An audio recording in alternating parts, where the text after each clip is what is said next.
We're also monitoring some other developments, including what's happening on the space front. 2020 was one of the best years for space initiatives, certainly on the part of private enterprises working with governments. But this one sort of was the wow factor for me. Virgin Group, Virgin Orbit, launching a rocket into space from under a Boeing 737 plane. That's nothing you see every day, but it keeps a theme with the likes of Richard Branson and Jeff Bezos and Elon Musk, who, maybe given their vast fortunes, have sort of redesigned and rethought the whole process of space travel, and not just for regular astronauts, but, you know, average folks who want to go there. So Richard Branson joins us right now, the Virgin Group founder. Dan Hart is with us as well, the Virgin Orbit CEO. Gentlemen, welcome to both of you. Thank you very much for taking the time. Always good to talk to you. Great to be here. All right. So, Richard, let me get first to you. This is just stunning to watch, and I can't get enough of it. When I first saw it, I thought it was a plane launching an attack. But then I found out the real details. It's an interesting way to get up there, and it went without a hitch. How soon will this be delivering folks into space? So we've got two companies. We've got Virgin Galactic that will be taking people to space, and we have Virgin Orbit, which is basically taking satellites to space and connecting the world. And because it's launched from a 747, we can put satellites up much more rapidly than they've been put up before. Maybe 24 hours notice, 48 hours notice. So over the next 12 months, we'll be ramping up mass production of rockets and satellites in our factories, and piggybacking on this sort of picture-perfect success that Dan and his team have delivered. They hit every single goal that we could have wanted. It was the first ever air launch of a liquid rocket from an airplane. They deployed 9 satellites in the exact orbit that they set out to do. NASA were elated because they had actually commissioned the 9 satellites. And yeah, so it was a tremendous breakthrough, and I think one that will be incredibly useful to the communications industry, to governments, and the like. You know what's so remarkable about it, and Dan, you can pick up on this theme. I would imagine there's always risk in launching anything into space. I get that.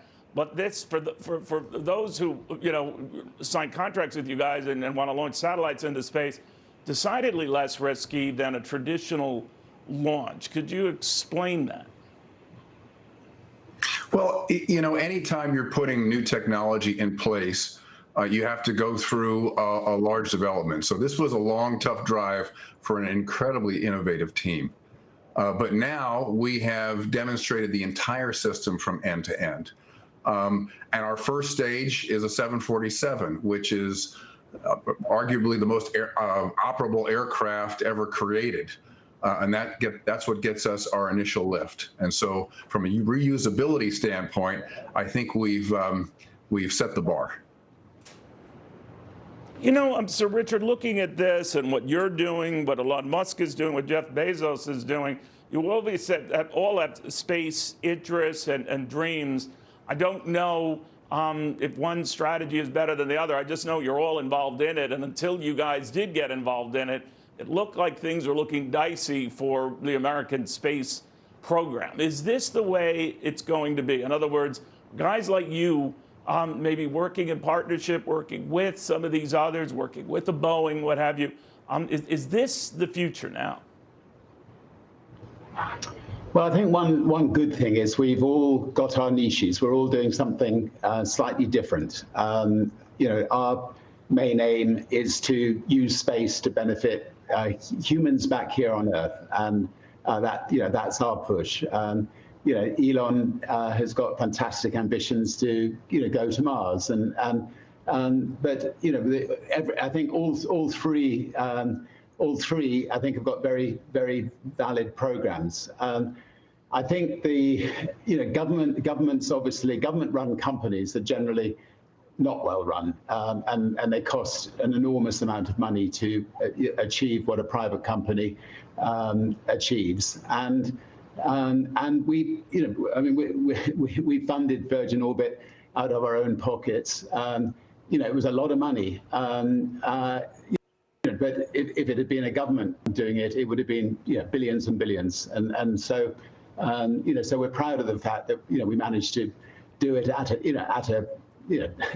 a price we could just about afford, and obviously very relieved that we had such a successful flight. And with enormous congratulations to a team who did it in the middle of a pandemic.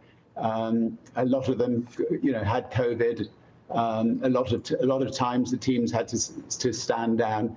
It was a lovely star that went up into space, and I think cheered a lot of people up at a pretty rotten time at the moment.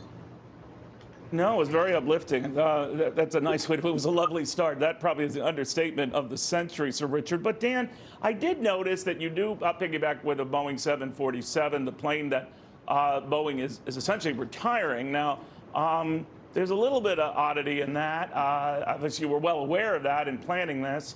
I'm sure there'll still be 747s around, but is that the plan for at least the near future, to continue working with Boeing and getting up there first, at least before you get into space, via Boeing 747?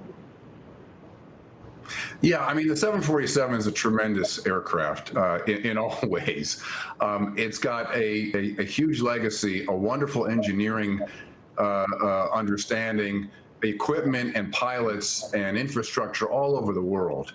And so the fact that they're coming out of passenger services, it actually gives us additional lift in that we can now buy additional 747s, or the government or other governments can, at a fairly low cost, and we can expand a distributed launch capability across the globe. I mean, so we look for a day not too far in the future where from airports around the world, 747s are carrying rockets to space with satellites.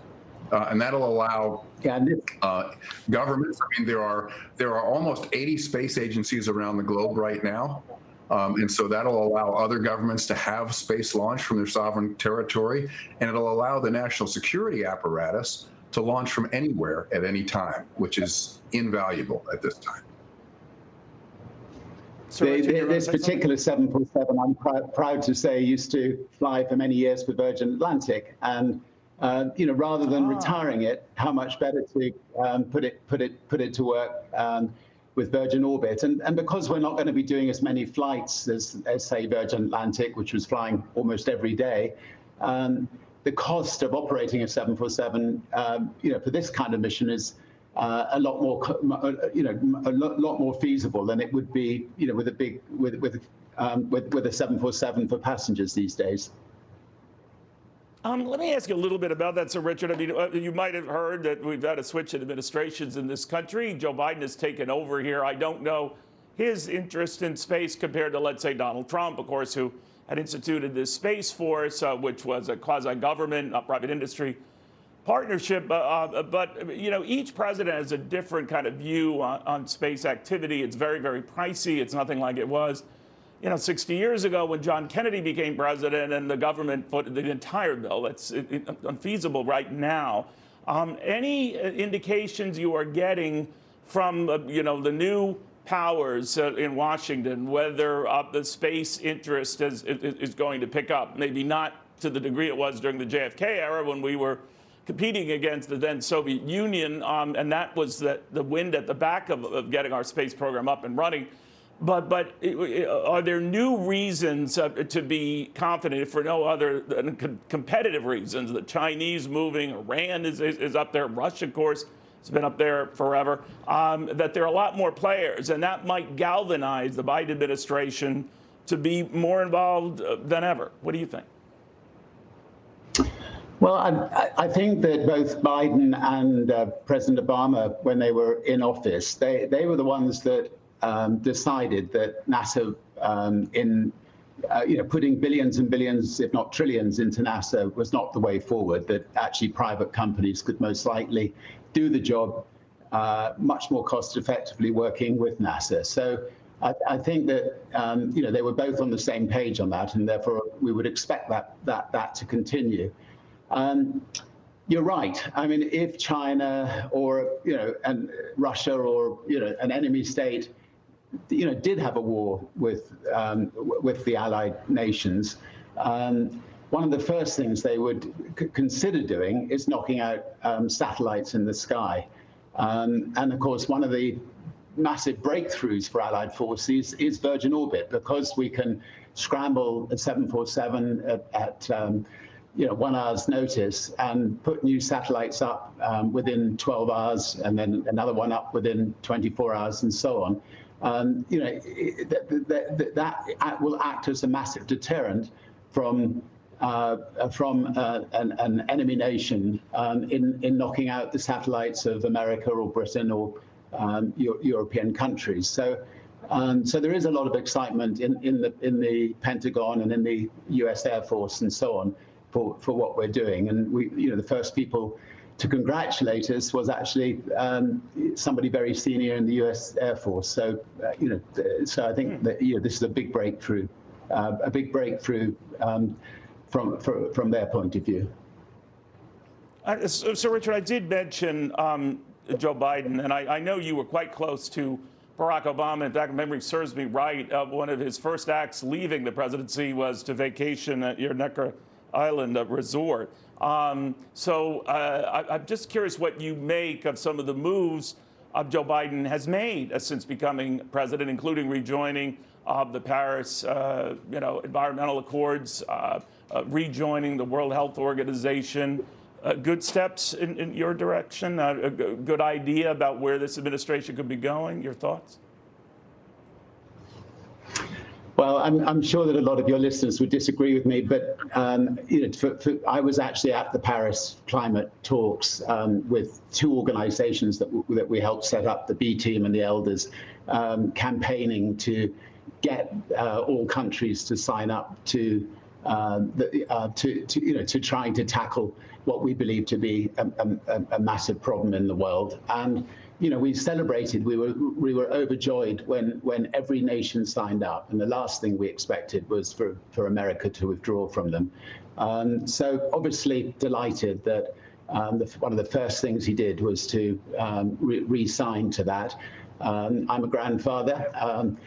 In fact, my granddaughter, who's 2, after Orbit had gone into space, looked up at the sky and went, "Papa's gone to the moon. Papa's gone to the moon." Well, it wasn't quite that,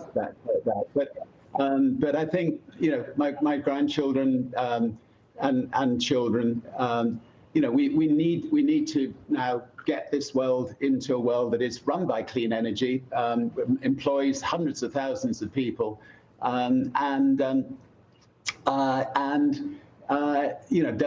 doesn't pollute the world. And I mean, the cost of solar today is less than the cost of coal. So so it makes business sense and it makes environmental sense. And so yeah, I was delighted.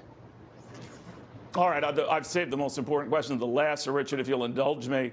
We were showing video a little bit before of Barack Obama jet skiing with you, and this is something he was not allowed to do 8 years as president. He relished the opportunity to return to the water, but it looked a little clumsy in the beginning, and parasail and some of these other things he was doing. Did you teach him that, or did he just practice again and again and again and got it himself?